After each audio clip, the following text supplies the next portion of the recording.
This is a Ben Frank Connection presentation.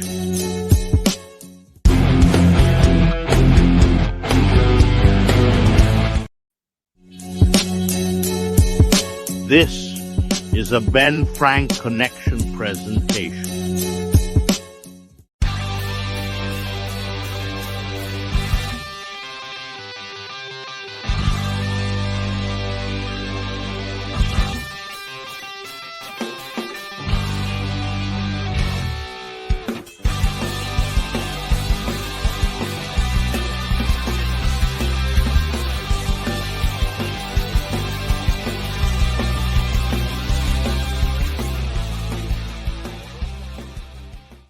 Hey, what's going on, everybody? Before we get into episode 132 of the ABJ Podcast, I want to do a huge thank you to our top-tier YouTube members, World Champ Level A, Triple Crown Champion Palmer Shizzle, Grand Slam Champs Freak Maniac 90210, and Raz. Huge thank you for keeping the lights on for this podcast. All hot super chats and donations will be read off during the live show. If anyone feel free to do so. There is other tiers that you can join if you want to support the channel. If you can't do anything monetarily, a like, share, subscribe goes a long way. We enjoy having you guys in the live chat. Let's get on with this episode 132 with Yeddi. What's going on, everybody? We are live here at the ABJ Podcast, episode 132 with my boy Yeddi. Man, I've known this kid way too long. Watched him grow up to the young man he is now. Very, very exciting. Before we get into further anything with this episode, is make sure you check the links below to follow me on all social media. If you're listening to this later in your car on the ABJ Podcast side, take a screenshot, send and tag me in it, and just say, hey, give us some feedback of what you thought of it. All the links for my guests are down below as well, so make sure you head over to Spotify and support him, and all of his link trees are down there. Won't waste any time. Let's get going with this. One thing is there's a little bit of delay between us when it comes to the internet side of things. So if you see us struggling a little bit, just bear with us.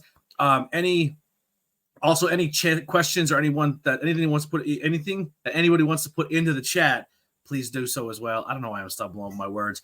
Let's just get into the interview. Let's bring him in. Episode 132. My boy Yeddi. What's up, bud? What's up, brother?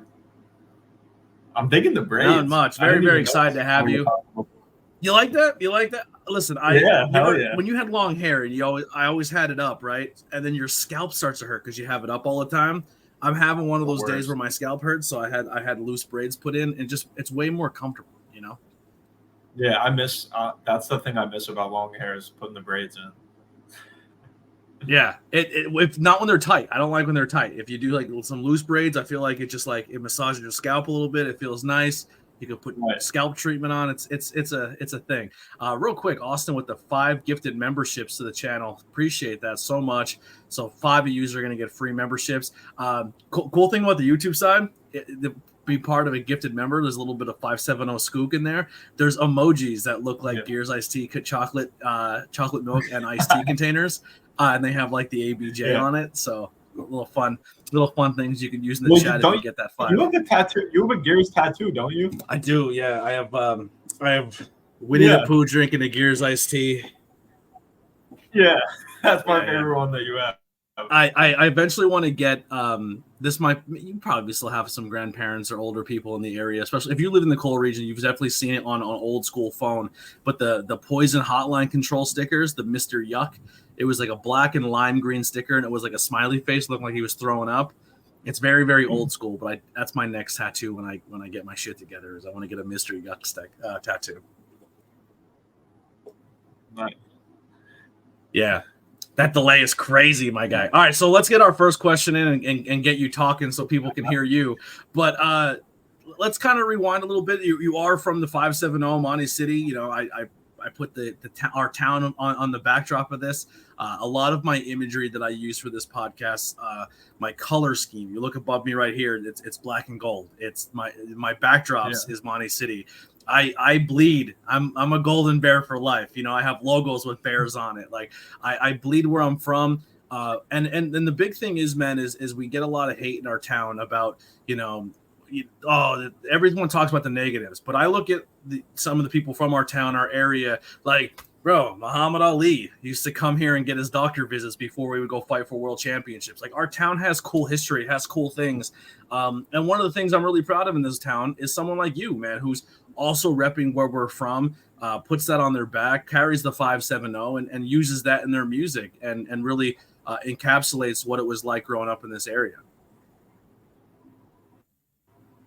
Yeah, I feel like it's definitely a product of my environment growing up. And I don't have like any shame of where I came from. It's more so like I do have pride from where I came from. And I think it definitely, like, the experiences I had growing up there, it pours out of me in the music just because it bred me into who I am.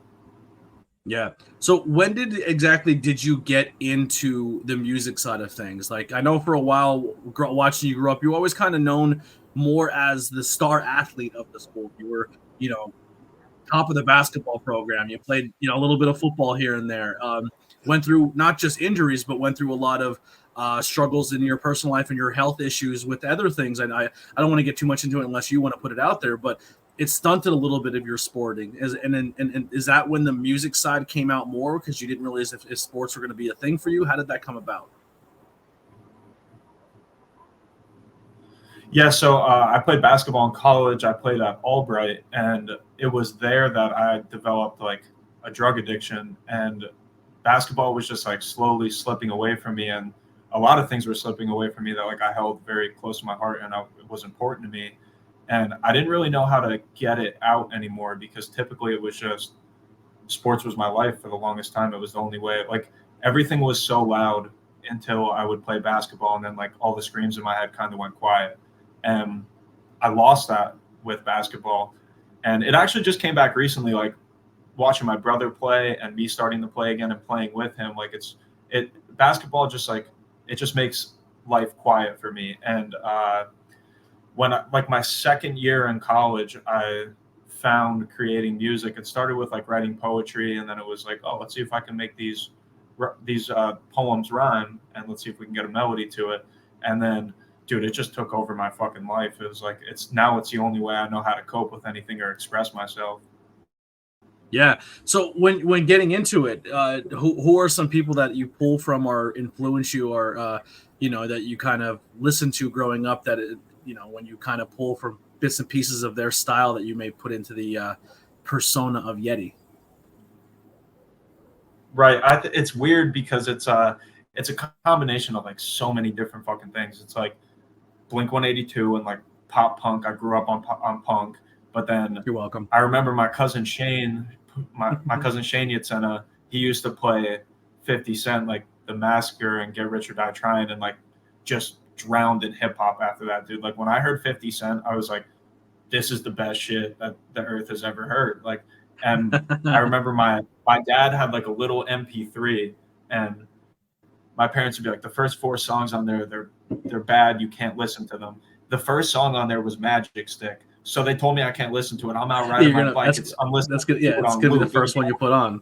It's the only shit I was listening to. Like, it was like that, the Gorillaz, like those were all the songs that my dad was listening to. So I was like, this is dope, and you're telling me I can't listen to it, so I'm gonna play it 50 times, and I knew all the words. You know what's funny about Get Rich or Die Trying? I remember when that first came out, I was high school-ish, but you guys were on the same age as Craig and Greg Hedrington. And Craig, was it Greg or Craig? I think it was Greg. Greg decided that he was going to change the background of the library school computer to the cover art of 50 Cent. Like, I think he tried to save it, but saved it as a wallpaper, and it was the gunshot hole through the screen. And dude, they like took him out of jail and like took him down to the precinct and like tried to lock him up over changing the wallpaper. The only thing I remember about that album was the funniest thing ever, is because he changed the school wallpaper. That's what I love about music, though, man. Like, 50 Cent doesn't know that story at all, but his album is just associated with that. Where it's like a memory like that is tied to something as simple as the cover art to the album. Yeah. Oh, I definitely listen. That's how I remember albums and remember songs and music. Is just like I can tell you exactly where I was in the time of my life and what I was going through the first time Kanye dropped College Dropout. Like, I can tell you exactly where I was and what I was going through when this Blink album dropped or that, Simple Plan album dropped. It's awesome how music can unlock those core memories. Yeah, I definitely, when I like listening to your stuff. So I listened to you many years ago when we first started doing stuff. Hell, you're one of Dark Fantasies, I believe, was my theme song to the podcast back at Interviews with Everyday People for a while. I think it was Dark Fantasies. It was at one point. Was it? I forget exactly. There was a few. I think it was two songs we were bouncing around that we were going to use. Yeah. But I'm pretty sure today my brother still uses your music for his Stream Start music when he plays and goes on Twitch. But I know. Awesome. But I will say this: I was working at recently at a factory, and I would sneak in earbuds, and I was listening to stuff, and there was you and another rapper in the area who they were like I was talking to him, and he kind of like refueled my love for independent music talking to him again, D-Hide. And I went and I listened to his whole album and just gave him an honest review and told him what I thought about it. And then I went back and listened to your newer stuff.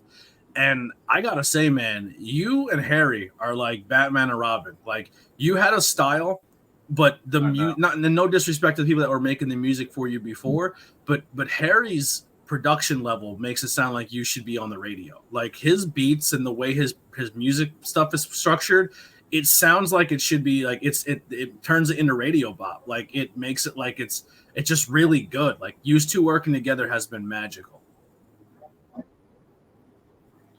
Yeah, seriously.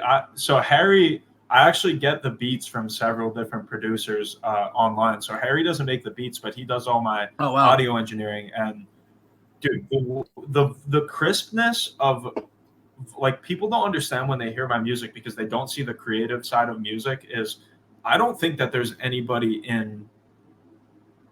don't know anybody else making music out of a bedroom with that level of quality, which is just a testament to how good Harry is. Because, dude, if you threw that fucking kid in if you put me and him in $100,000 studio, dude, we would be on the radio. Yeah, I totally agree. And listen, that and he's in here, he's creeping out. But like, bro, that kid right there, I remember he was like, he was just like, we were doing the podcast stuff. I did a couple episodes in his dad's house, and he was just hooked. And he was like, "How do I go like do this more?" And then I had him sit down, and that podcast, like, we kind of sat down and really talked about like his future and what he wants. And I kind of pulled him aside, and I was like, "Bro, like, do you want to play drums? Like, do you want to be a drummer? Or do you want to be something completely different in music?" And he's like, "I kind of want to be something different." I was like, "Then do it." Like, you come from a very, very supportive, loving family. Like, live your dream. Like, not many people have that support or have that people in your corner as much as your parents and your family do with music. And the kid's excelled. He's killing it. I'm super proud of him. He's like you and him, you obviously, besides just my actual little brother, I have a lot of little brothers, and definitely I would consider you one of them. I would consider Styka one, Colin, Eddie, Harry's one of them. I have a bunch of little bros in this life, but seeing you guys work together really, really makes my heart happy, and you guys are making some real good music.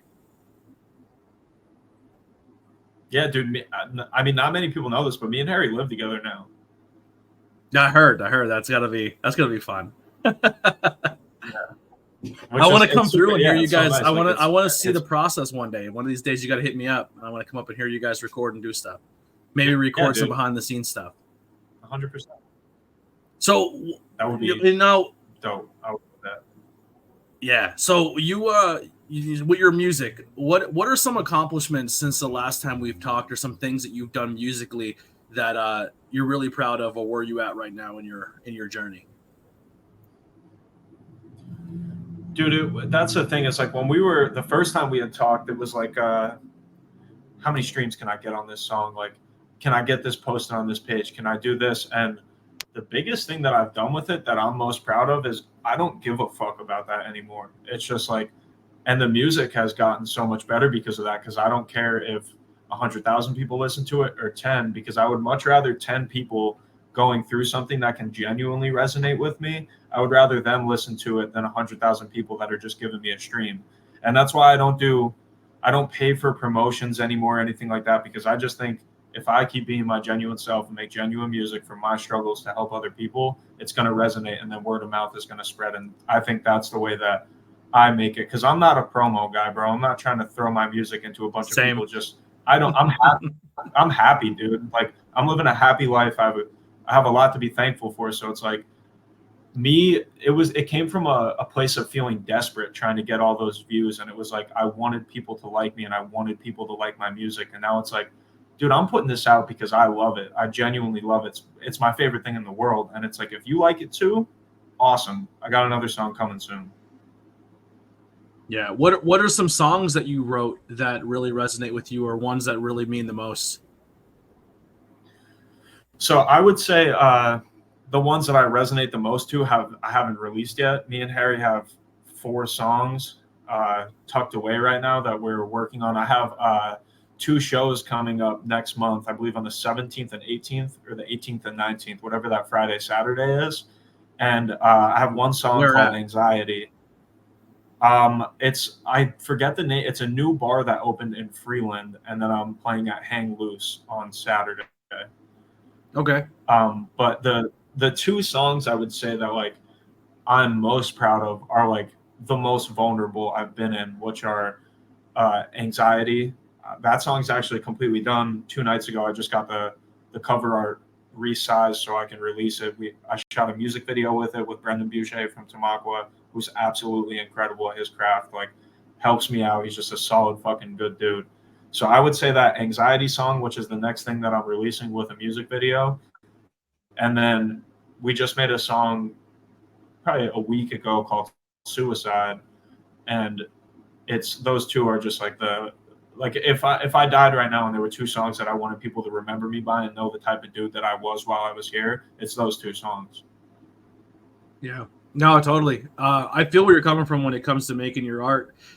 Yeah, I was kind of in that same boat where I was like, I'm just going to let my genuine personality come through my podcast interviewing. And if people resonated with it, cool. If they don't, then it isn't for them. And it's been tough. It's tough to grow, and it's tough to put all your heart and soul in everything. And then sometimes you just don't get the views or the clicks you want. But when you get to that point where you can just block all that out and do it for you and not so much the people around you, and let it kind of come naturally, it's definitely a testament to that. That's not easy to do. Right. And that's the thing. I would love to be self-sustaining just off my music. Like, it would be beautiful to be able to just do that for work. But I mean, I have all my bills paid. I work a really rewarding job, and then it's just a bonus that I get to come home and I have an outlet like this to express myself, and I don't hold stuff in as much anymore. And I'm a much more peaceful and happy person since I've been treating the music as a therapy. Yeah. Now, when you make your music, you put out a lot of singles, or you put out shorter album ones where it's like maybe 2 or 3 songs. It's coming from some, like, I'm older school mentality of, I know the younger generation's more about the singles or 2 or 3 songs here and there, but I think that there's an art in having a concept of an album and then having each song of the album tell a story from cover to cover that I think is kind of getting lost in certain aspects of music, especially in the hip hop and R&B side of things. I still think bands are putting out more full albums and telling a story, but you can definitely tell when an album is structured or when it's just a bunch of thoughts randomized, putting together, and then they just jam it all into one playlist and go from there. How do you find that balance between releasing the single or going that route of building an album and structuring it? Honestly, the biggest thing as a self-funded artist is it's just like, it's super expensive to put out. Before I was working with Harry, and like, we're just doing it because we love being around each other and working with each other. But people don't realize how much money it takes. Like, I got to pay for the beat. I have to pay to record myself. I have to pay to mix and master. I have to pay for cover art. I have to pay to distribute my song. And then if you want people to listen to it, you got to pay to promote it. So it's like, yeah, dude, you're talking like, if you do it the right way and you want to put a song out that like your goal is like not the expression part of yourself, but it's like, I want this song to be noticed as much as you possibly can. It's like, dude, you're talking $600-$700 just to get it out if you want it all done professionally. So it's like, I don't have the money to put an album together like that. But since Harry and I have been working, and Harry's super busy, so it's like he shows all the time, and he's working doing audio stuff as a regular job in the day, and then he has all these gigs. So like it's really difficult with my work schedule and his shows for us to, and we're exhausted. Like we're living genuine adult lives where we have responsibilities. So it's like finding that time on two different schedules is super hard for us to find the time to sit down and do that. So just this last week, Harry helped me out with finding new equipment. I invested money into setting up my own studio in my room so I could record, and then we could just work on mixing stuff together to get more stuff out so I could be more efficient with releasing. But I think that's the next step. And once that happens, I feel like for the first time I can put a concept album together, which my first one, I want to be based around just mental health struggles. So I want to just tap into like all the negative places I've been without submerging myself in it too much to the point where it affects me mentally. Yeah. I want it to be hopeful. So you're in the Pottsville area now. So you bounce back and forth between Pottsville and the MC. What was it like for people who maybe don't know growing up in Monty City? What changes have you seen since your era of growing up into where the town is now? And I'm kind of seeing how you are where your mind space is, if it's negative or a positive. Because I think most people, when you think of the town, they go immediately to negative. But where do you see the town, or where we kind of grew up, as like a staple of what it is now? I feel like it says a lot about, are you a pessimist or are you an optimist? You know what I mean? Because it's like anywhere you grow up, there's shitty stuff and there's great stuff about it. I choose to remember all the good stuff about it. So like, I mean, don't get me wrong. There were days where I saw horrible things and like it was infested with drug addictions. Like there are bad things about it, but there's bad things about everywhere you go, no matter where you are. Oh, give him a second here, see if he buffers in or where Yeddi's at right now is having some internet issues. We're trying to push through it. If we lose him here, we'll keep this interview, but we will schedule for a future date here and really lock this down. Just one of those days. It's been this month for me as a podcaster has been cursed. I think Yeddi's the first guest who hasn't had to reschedule or back out of the interview this month. Sometimes it happens once a month. Sometimes it happens every other 4 months. You get one person have some life comes in and they have to change things up. But this entire month, every single episode has been last minute rescheduling and planning. And then he was able to make it, but just the internet gods not letting this one happen. I'm going to go ahead and bounce him out real quick so he's not stuck on that weird freeze frame face. But yeah, we'll give him a couple minutes here to pop back in. If anyone's in the chat and has any questions, let's get them in. So when Yeddi gets back in, we can keep the conversation flowing. He's here, but I don't see his camera turned on. Oh, and there he is. Can you hear me? The call dropped for a second. Yeah. You're good. We're back. Filibuster. I've done this a few times. That's the hot spot, dude. That's my bad. But back to what I was saying is like there's bad shit everywhere in the world. Like, and if you want to choose to look at the bad, then honestly, brother, how happy is your life going to be over this long stretch of time we have to spend on this earth? So for me, I choose to remember being able to go out. My homies are right there because it's a mile-long town, and even my friends that didn't live in town, they're 10 minutes away. Their parents would drop them off. You know what I mean? Like, I remember how good the buffalo chicken pizza was at Carini's. Like, it's all these little things where it's a happy, tight, developed community where everybody had their back. Everybody had each other's back. And that's the thing is, like, even those people that were going through hard things and might be addicted to drugs or anything like that, like, that's either your cousin or one of your friend's cousins. And it's like I know for a fact that my mom specifically would always try to help the less fortunate. And by no means did we grow up with a lot, but I also choose not to remember growing up without a lot. I just remember all the love in my home. So I wouldn't. Your mom was always trade it for a world. Much respect to your mom. She was always super, super sweet, very nice person. I've never had a bad experience around her anywhere near your mother. She's always been a gem. She keeps it real. Like if you fuck with her, she'll say something. But, I don't want any beef with my mom, but she's a literal angel, dude. And like that's the thing is like you protect your mom and you stick up for your mom no matter what. But growing up and like understanding how to read people and see who people are for who they actually are, my mom is a genuine person, and I would have respect for that woman even if I just met her in passing, because there's a reason why every time she goes to the grocery store, mom's in there for 35 minutes because she's so kind to everybody. Everybody wants to talk to her, and I'm the luckiest man alive to be born into having that mother. Yeah. I'll tell you what I want to bring back, and I got to find people who are willing to do it now that I live in town and I really have nothing going on myself. But we need to find like a day, like just one day a week or maybe one day a month where we all kind of meet up at 8th Street and just play like really friendly, not trying to kill each other pickup. I'm old. I can't play competitively like I used to. I don't play that kind, brother. I'm getting a win.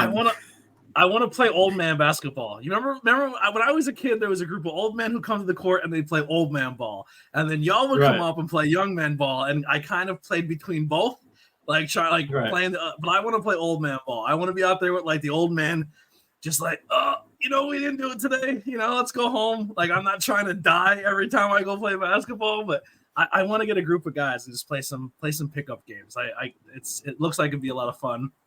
But y'all are still in that competitive era. I can't live my life like that. I think that's just me, honestly, dude. Like I play, like, my brother's incredible. Like he's a straight up, just, I can't believe I'm about to say this on the internet, but he's just better than me. And I'm still 110% and faithful on, this kid's probably a Division I basketball player, and I'm looking at him like, you can't fuck with me today. Like, you're not beating me. And we go at it, bro. We butt heads, but that's been since the kid's 6 years old. My parents used to be like, just let him win one game. Let him win one game. And I was like, he's going to be a dog when he grows up because he's never beaten me. Yeah. Like, bro, every time y'all showed up at the basketball court, it was me, Tony, and Justin. We didn't care if you were 11 or you were 18 because we didn't get that love growing up. Like, I played against the older guys like your uncle. They beat the dog shit out of us. So I was like, yo, the next year. And it wasn't like we were beating you because we wanted to beat kids and like, scratch that, we not beat kids physically like on the basketball court, but it really shaped that younger generation to all be good ballers. Like, bro, I miss the days that you went to like when you walked around town, every court had 15-30 kids at it playing basketball all day long. Like, I look around town, that's the only thing that bums me out. How I grew up. Yeah. I feel like if people start using the courts, I never had a shirt on, and I was going to every court. Yeah, I remember the no shirt days when I was in shape. They were good. How's that Dr. Pepper right now? Spicy, hurting the tongue. Dude, it's so good. I love, if I can get sponsored by anybody. Dr. Pepper cream soda is probably the reason I put like 10 pounds back on. I can't stop. It's like crack. I never real quick. Oh, the cream's where it's at. One other quick thing about Monty City, we'll move back onto music, I promise. But bro, so we have a barber shop, which is insane. And then next to the barber shop's like this little deli that serves some of the best food I've ever had in my life. And then they just open up Dominican food on the corner where Pick a Pack used to be. Like, we're getting all this multicultural food in town, and I love it. I want to try it. It's so good. Dude, that's something that's super dope for me to see, is like how diverse it's getting there. And it's like, it's just nice to see, you know what I mean? Like, and I just, anybody who's new around town, I'm like, I try to be so nice to them. Like, I like meeting new people. Yeah. I heard the Mexican place next to 54 is really good. Abe's is fire, bro. If you haven't had it, you need to go eat there. I haven't. I heard it's amazing though. I don't know. That's the positive I look for in our town. Like, you go to the bar, there's no faces. It's pretty neat. Yeah. So when you start doing music, you said you're doing live performances. What has that been like? Transitioning from sitting in a studio performing to doing it in front of people. This is the weird thing about me is like, I talk about this with my girlfriend, and I'm like, I don't know why, but like, once I'm done a song, I'll sing it in front of a million people. But I love solitude in the creative aspect of it. So like when I'm writing, the lights are off, the door's locked, nobody's within a 15-foot radius of me. My roommates could hear it. Like, I know Neil and Harry hear me writing and singing, but it's just like, that's like my little zone. Like, that's where I lock into it. And once I have the song done, I'm comfortable to go sing it in front of people. Now, there's definitely anxiety going into it because I care about it and I would like for people to enjoy it. But it's just fun for me, man. Like I like when eyes are on me. I perform better when more eyes are on me. Like it was the same way. Like, bro, if it was playoff time in high school basketball, if you guarded me in regular season, okay. But like I feel bad for the dude that had to guard me in playoffs. Because it's just I remember, that's when I didn't you used to get was it you or Dylan that used to get spit on at Marks Hall, or both of you? I think that was anytime Monteario walked into Marks Hall. Yeah. Getting spit We're on just from the scumbags of the county, bro. Like just the little town scumbags of the county. We go in there and bust people's ass. It was like, what is this? Yeah, it's not even the scumbag. It's just like, for how small our school is, the fact that we were basketball powerhouses every single year speaks to, the Mickey Holland at the end of the day, like the GOAT of, basketball. And even his ties are still involved in now the girls team. And then, people coaching the boys team now are products of Mickey. You know what I mean? Like the guy is just a foothold. That honestly, that's an interview I really want to get. Like that's a bucket list. I want to get Mickey so bad. Yeah. That would be a crazy one. But here's what I have to figure out. The conversations with him are just like, dude, he's like a quote book, dude. Like he just, and he's AA sponsors. Like he was very much not the man that he wanted to be for a while. And he's not ashamed of that, which is like, he's such a real dude. Well, here's my dream and here's my bucket list. I want to interview him. He's already said he's down. He would 100% do it. So I have that part's done and over with that I can get it. But I need to get the equipment to get it done. Like I kind of sold all my cameras. So all I really have is like can't really do like I used to. Like this is just kind of in front of a computer at this point. I have a little GoPro, but it can't film long form. But if I was going to interview him, I want to do it in the gym. Like I want to put him in his element. Like I'd love to have him in the old locker room and do like a couple of questions there. Gave me the chills. Put him, on the bench where the coach would sit and do a couple of questions there. Put two chairs at center court. You know what I mean? Like that's where I want to interview him.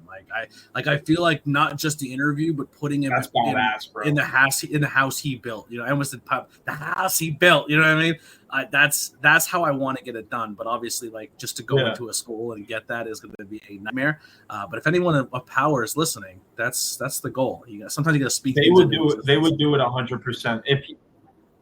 I don't think he would even have to ask. He would have to walk in and go, by the way, nobody in the gym at 4:30 because I'm doing an interview, and they'd be like, okay. All yours. This is yours. So you built it. Dude,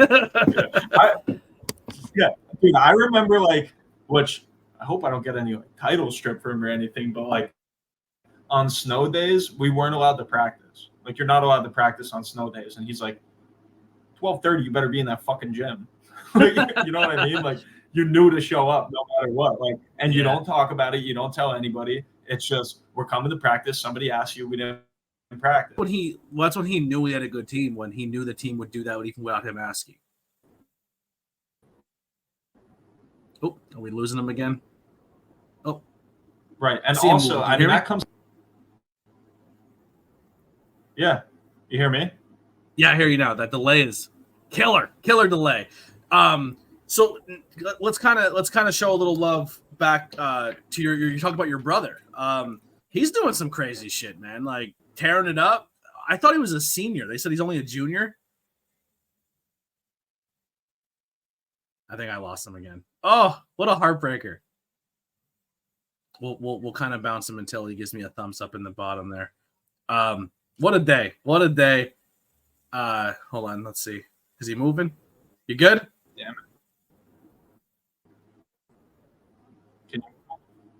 Yep. That thumbs up is a long ways away. I said that like 3 minutes ago. Yeah, I hear you.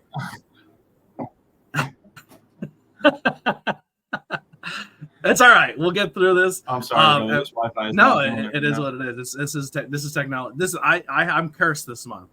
This month has been terrible for me. But yeah. So your little brother balling it up. Yeah. What has the experience been watching like you playing and then watching through him play? I am more anxious and nervous for his games than I was playing, because me playing, it's like I know that I'm a dog and I'm going to go out and do my best to get the job done. But it's like me not being in control, but still caring about the game just as much. Like I want to see, there's nobody in the world that wants to see him win more than me. And it's like just seeing him grow up. Like, I don't know if you ever heard this story, but my games when Jace was a little kid, he thought were his games because he used to say to my mom, like, what time's my game? Like, not what time's Matthew's game, like him talking, going, what time's my game? Because they would let him shoot at halftime, and he was the halftime show at our game. So, like, Yeah. he had this little North Carolina blue and white ball, and he would pull up, and it's like, I had a conversation with him. I hugged him after they won the league title, and I was like, bro, like, you fucking did this. Like, you've literally wanted this and worked at this since you were as tall as my waist. Like, and it paid off. Like, the kid's not had a basketball in his hands since he was that height. And it's like, he put the work in, man. Like, I'm so proud of him. And I've never seen anybody in the Schuylkill League play as electric as he does, where when he gets on a fast break, I've never in the Schuylkill League ever seen anybody that gets on a fast break where I'm like, I would not want to be under that rim right now. It's you know what one of my favorite things about our town and about the basketball is when our town is successful in sports. I wish this love transferred to everything about the town, but it shows true more with sports. Is when we're a good sports team, it kind of unites the town. Like, people start going to the games again, people start supporting, people start going out and doing things, and it kind of revitalizes our little city again, which is kind of exciting. And like I said, I've watched a lot of people come through and do that through our basketball programs and football programs, and it's like never been to a game. And I know I got another year, so I can still go to them senior year, I guess. But right. It's different. It's different for Jace than it is anyone else I've ever seen come through and do that. And the biggest thing I think why is a lot of people will turn around and say, like, oh, insert name here is really good, but like if he's not there, the team falls apart, or he kind of takes all the points and he's this and he's that. Every single time I hear Jace being spoke of in public or by people or just in general, it's, bro, if you think he's good at scoring, he's just as good at passing. His assists are just as good as his points. His defense, his teamwork, he's genuinely just a good teammate. And I think that's what's really been setting him apart from past Monty area Golden Bears is he's like, everyone talks about Jordan, but Jordan realizes he needed Scotty. Jordan realized he needed a good five. It just he wasn't going to do it with two. You know what I mean? And I think that's what sets your brother apart is he understands that his bench is just as important as a starting five. And I think that speaks volumes for that kid of being that young and having his head on his shoulders like that. Yeah, dude, he's a legitimate, like, he's a hooper. Like, he's an elite college level hooper. And the biggest thing that I'm most proud of him is 2 years ago, bro, he was a hothead. And like he's like, it's beautiful seeing him like become a young man. And like I'm getting to slowly watch him learn who he really is, and he's finding himself. And it's the patience in life that he's learning is translating into the game. But that you're right on that feeling that when Monoy has a good team, it's just like you can feel it in the atmosphere, you can feel it in the gym and outside the gym. And the craziest thing is me now living in the Pottsville area. It's like I have people there coming up to me like, dude, your brother brought the county together. Like your brother brought this whole county together, and we like so many people. Like, he's so good that so many people are just coming out to watch him, and it's like, it's insane to me. Now, is he also like balling? Like he'll go up to Pottsville and play up there with people, like play pickup games in different towns and stuff. Is he doing stuff like that as well?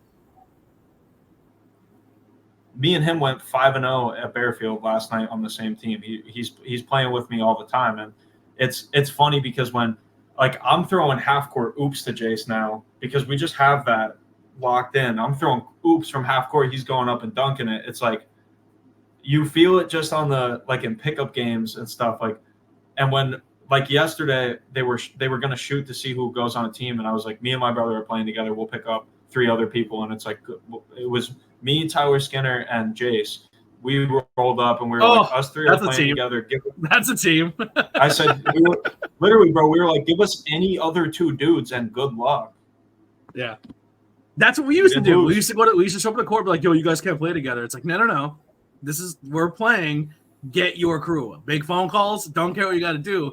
We're not switching up because that's what, like, you got to kind of own it sometimes like that. Like, I don't know.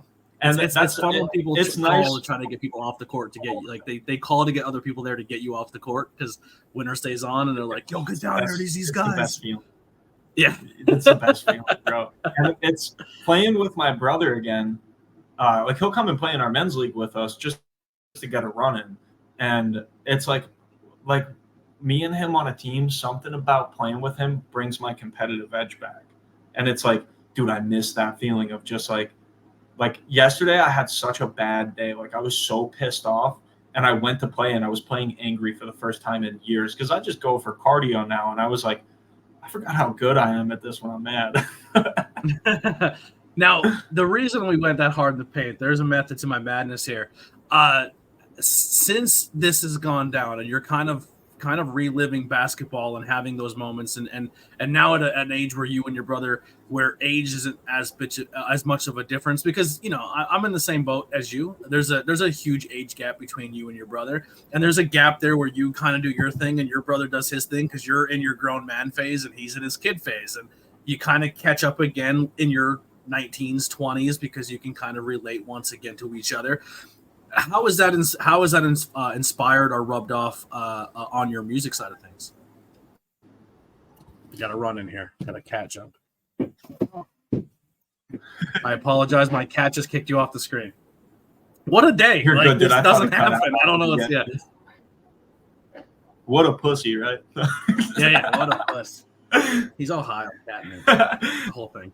No, but I mean, there was definitely a gap, I would say, when he was like 15, 16 years old. You know, he's going through all these changes in his body. He has like all this testosterone built up, and I'm 9 years older than him. I'm lost at this point in my life. I'm not hanging around my family as much as I could say that I wished I had. I just had a lot going on. So like I'm processing unprocessed trauma.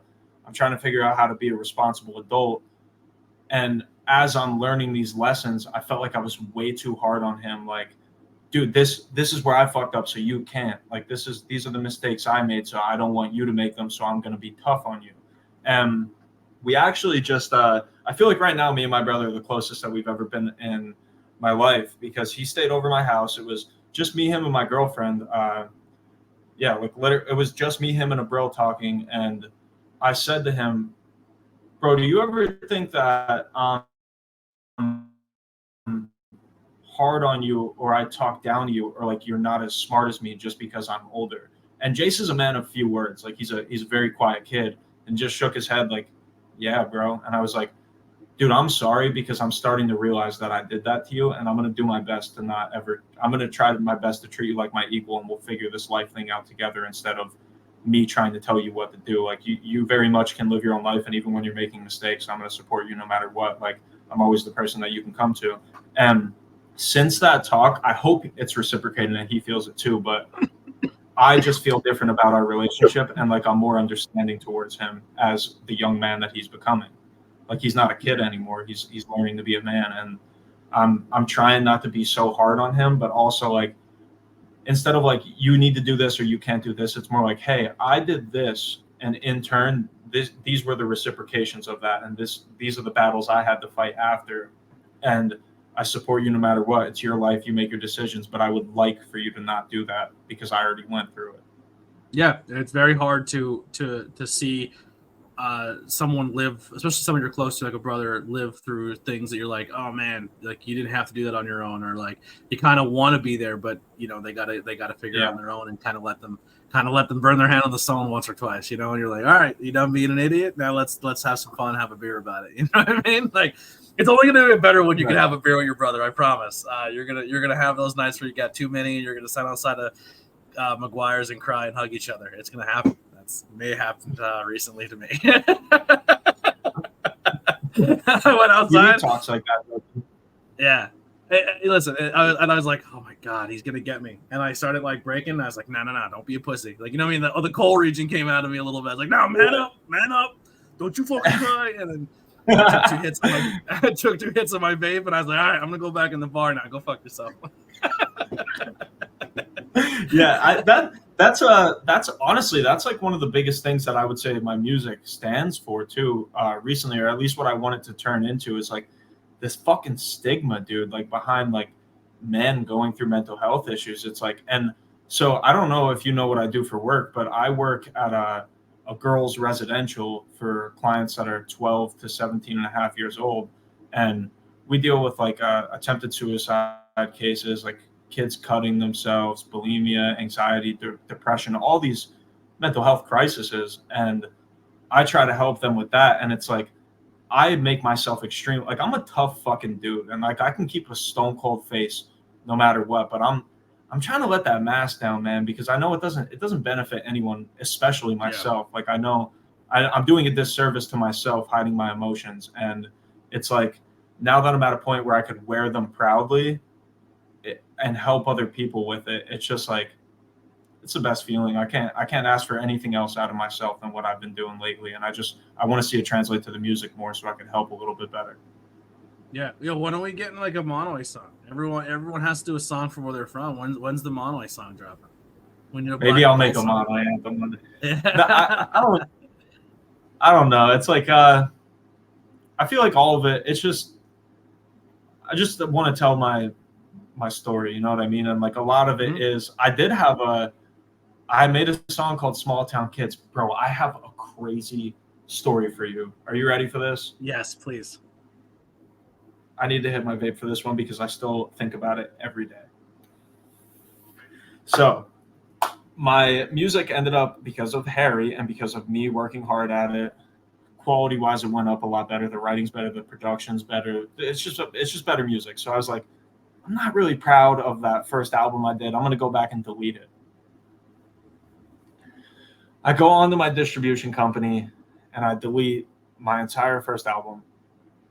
And I log back in and I look at my earnings and I'm like, this is more than I expected to be in here. Like, you get fractions of a penny on every view. So it's like, I don't expect to get much money in there from streams. But I looked at it and I was like, this is a lot more than any other time I cashed out. What the fuck happened? I looked at it.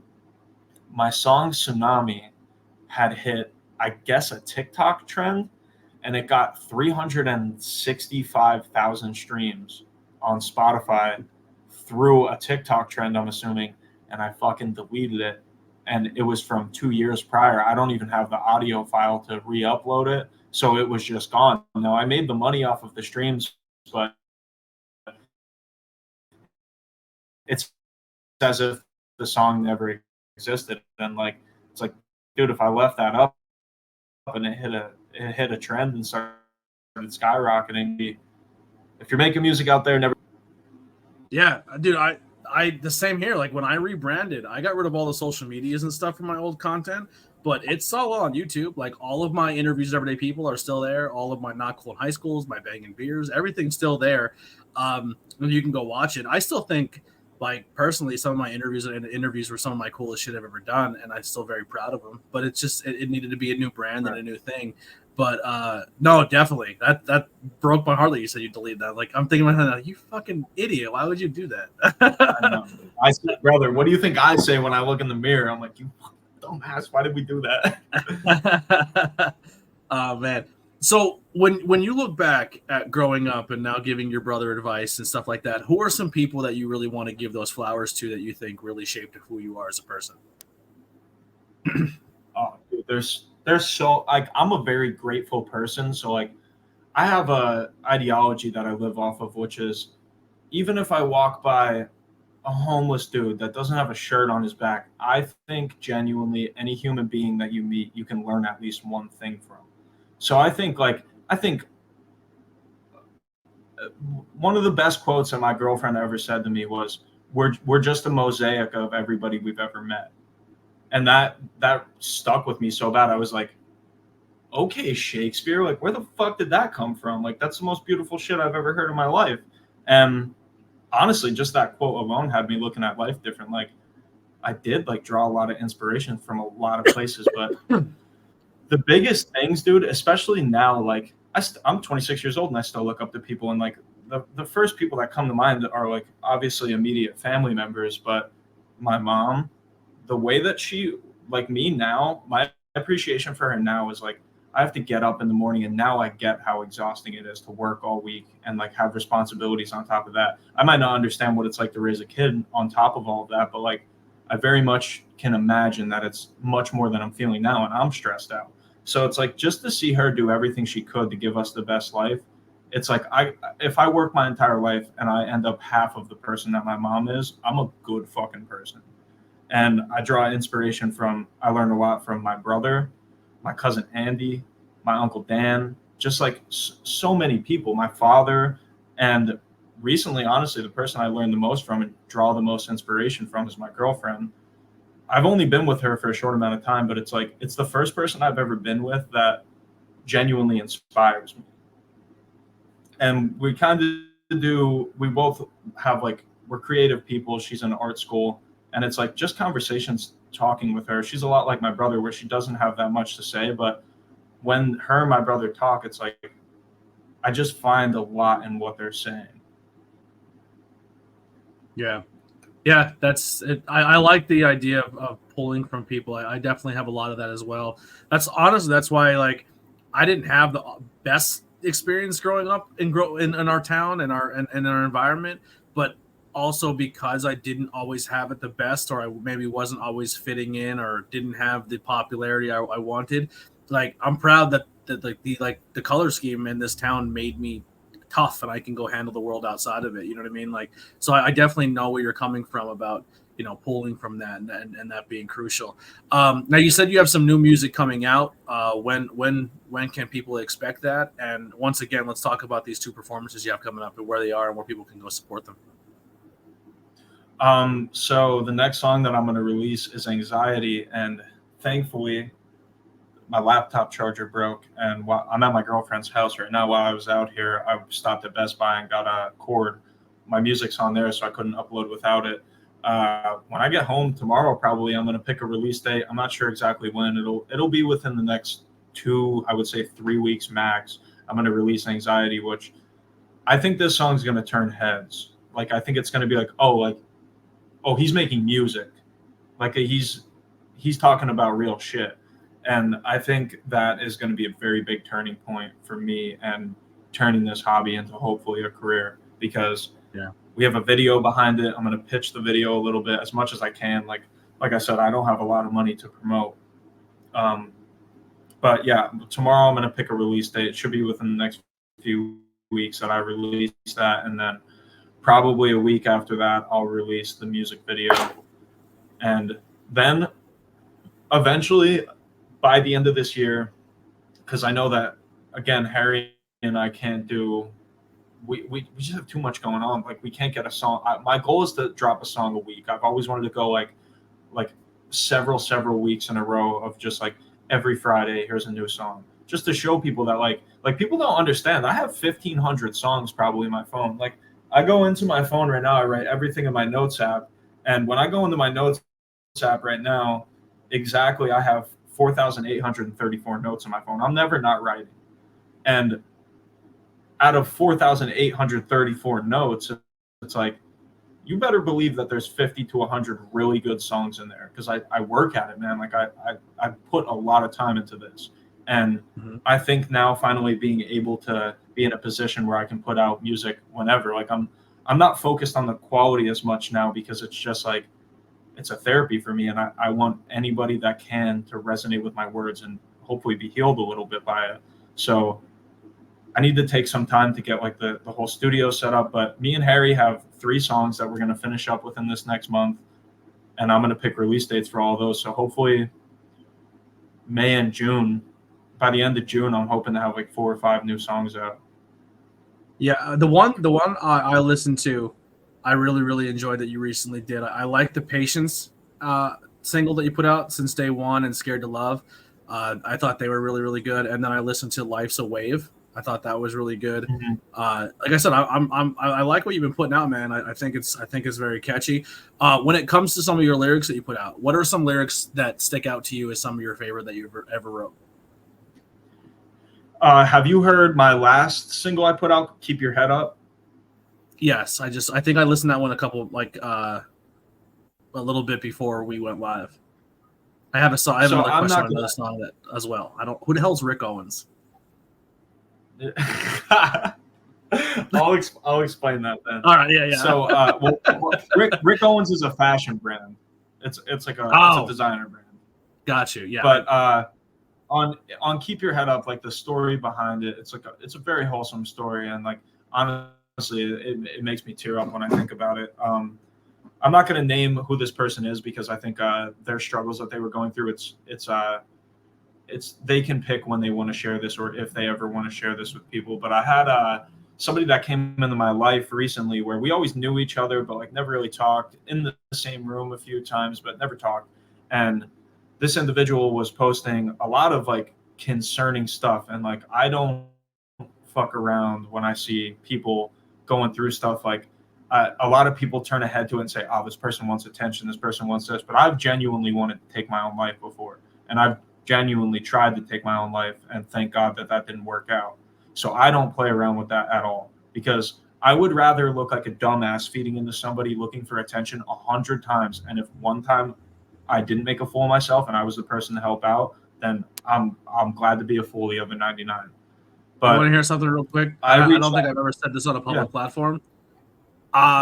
I graduated with a kid, and me and him were really, really, really, really close. I'm talking about like sleepovers, always over his house, was always around this kid. And I loved his mom, his sister. They were really, really cool people. And the one night, I think I was still living on South Street. I don't remember. I forget where I was.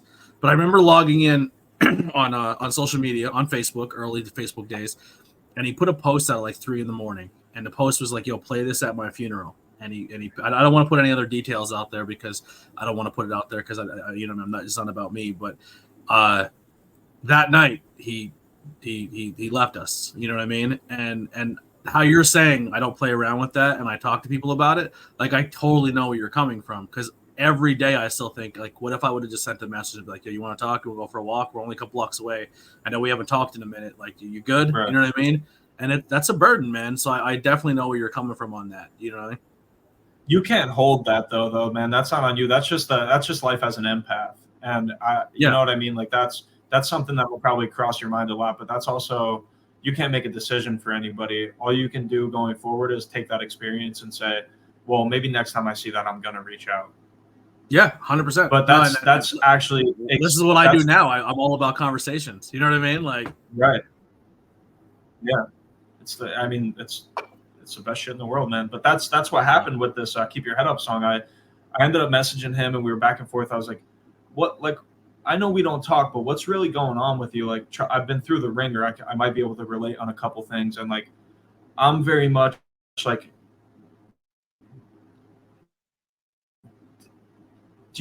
I ask my girlfriend this sometimes. I say, do you want support or do you want solutions? So like, I'll just sit here with you. Like, if you feel alone, I'll just sit here with you. We don't even need to talk. Let's just get through this night. If you're in a dark place, like, I'll just sit here with you. And I reached out to him, and thankfully, because I excel when people want to talk to me about their problems, he opened up to me and told me about wanting to take his own life and flirting and fantasizing with the idea for a while. And I'd check in on him here and there whenever I had a minute. I'd be like, "Hey, brother, I just want to remind you, like, things get better. Keep your head up." And over the course of a few weeks, we ended up, I don't know how much later it was, but he moved back around this area, and we got him to come hang out with us. And we went out to the bar one night. We were out for his birthday, actually. And he said to me, he's like, I never told you this, but like, you saved my life that night when you were talking to me. And we both started crying, and I was like, I'm not walking away from you right now, but I need to tell you, like, I will be back. I need to go record a song right now. So I left the bar, and I went and recorded Keep Your Head Up. It took us an hour. We finished it. Harry bounced it for me, and Harry was super understanding. I came and I was like, explain the situation. I was like, dude, like, it's just one of those things where it's like, this needs to happen right now. Like, this song needs to be recorded right now, because the feeling was there, and it's genuine when you record, when you're experiencing that emotion. I recorded it. I went back and I played it for him outside the bar, and I said, I want to let you know that I'm releasing this song, and you drew the inspiration from this. I'm happy you're still here. And the one line in the song says, please put the gun down and just pick up the phone. And that just replays in my head, knowing that I got him to pick the phone up and maybe saved a mother from crying and people from missing him. And it's just, it's probably one of my least streamed songs, and I love it, man. Like, it means so much to me, that song. It's so special. Let's talk about these two venues that people can go support you. What day are they? What locations? And how? What is there a cover price, a door price? What are we talking about here? Let me pull up my messages right now, just because I don't think he told me the name of the venue for this one. It's Bodie Blanco. He's doing a release party, so he's throwing a show. He didn't tell me. Oh, wait. Yeah, I do have it. Cosmos in Freeland on the 17th, and then Hang Loose on the 18th. I don't have all the details yet, just because the flyers are getting developed like as we speak. He just messaged me the other day and said he's working on the flyers, but Cosmos in Freeland on the 17th, and then Hang Loose on the 18th. I could probably do the 17th if I could figure out a ride situation, but the 18th I got booked for a wrestling commentary. So unfortunately I have to miss that one. I'm doing commentary in the Steamtown Mall. Do you know how many Office references I'm going to sneak in on a wrestling show? Like, it's going to be out of control. That's awesome, man. Is there anything that we didn't talk about that you want to plug or get out there, or a story or a message to people?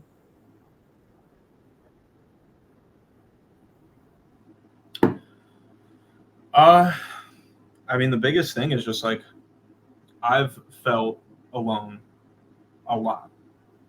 Majority of my life, I felt alone. And I think just reach out to someone. Like, it's never a burden to me to talk to somebody that I don't know. If you feel like nobody loves you, Yeddi loves you. You know what I mean? Like, I'm always open to talk to anybody going through it. It's quite literally what I think my purpose being on this earth is. It's why I think I'm here. And I enjoy fulfilling my purpose. And I love talking to people, man. I love talking to new people. Yeah, I'm the same way. Listen, we got to link up very, very soon and record one of these 5 questions in person. I don't know exactly where we're going to do it. We got to find a location and do it. But man, thank you so much for your time. I'll let you get back to it. And this, I apologize to everyone with the internet connections. Neither one of us can control that. We did our best. We will have you on very, very soon with some updates, and definitely can't wait to see you again in person. Next time you're in town, let me know. Even though I don't really go out very often, but if you're out somewhere, I'll come out and say hi to you just so I can see you. But make sure you guys go and check out all the links below. Go stream his music. Go get some more plays up to that. And if there's anything you ever need from my end on the platform, let me know. Like, all of my music has been made by the Converse Kid. So every bit of my intro music, all of my stream start music, every song, every that's Harry's cousin. He was just at my house. Yeah. Yep. I love him. He was at my house. I know. Yeah. The whole family, man, just so fucking genuine. They're so good. Great dude. Yeah. So even if you need great people, if you want to put a song as intro music for like a month or a couple of weeks just to kind of get it out there so more people could hear it, and I'll put in the comments like music by Yeddi, go support it here. Like, my platform's always open for you. I appreciate you. And I love you to death, man. You and your family are always been amazing. And when I say family, that extends to cousins, to uncles, all of them. You're all really good people. Jace is in the comments. Huge thank you to you, brother. I'm rooting for you, my guy. Keep killing it and slamming the ball down on these jabronis. Doing it for the Golden Bears, baby. I actually just made on this 7 footers. On 7 This footers. kid's dunking on 7 footers. I don't have it available right now. Son of a bitch, dude. I made this. So New Japan Wrestling has this like circle logo, and it's a lion, and it says the king of pro wrestling or whatever. But I did one that said the voice of the indies, and it's a bear, like a golden bear, and it says ABJ, Anthony Blackwell Jr. It's a dope logo. But bro, like I said, my golden bears roots run deep. Everyone's like, why do you pick black and gold? Are you a Steelers fan? I go, no, I'm from Monoy, baby. That's what that means. You don't even know.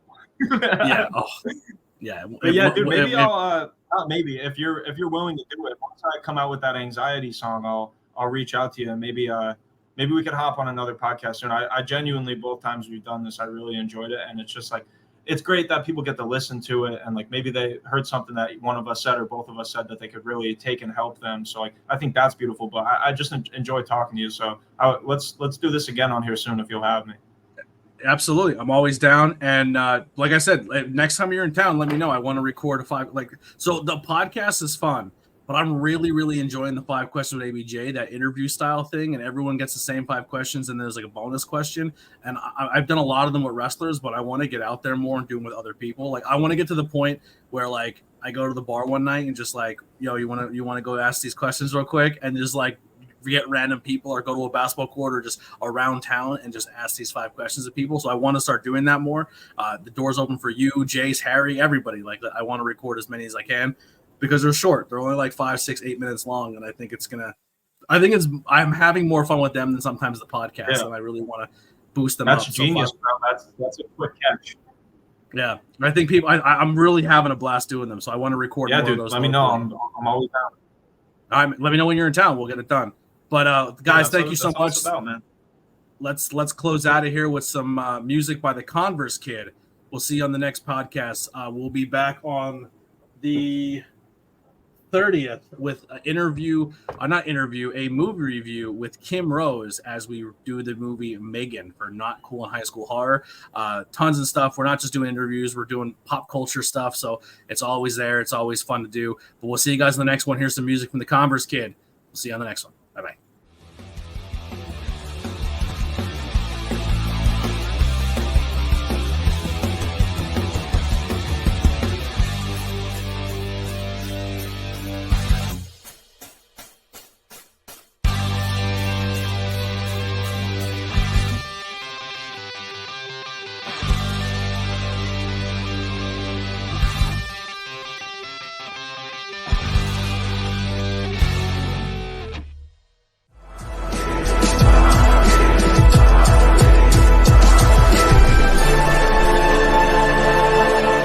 Thanks for watching this presentation. Like, share, and subscribe for more.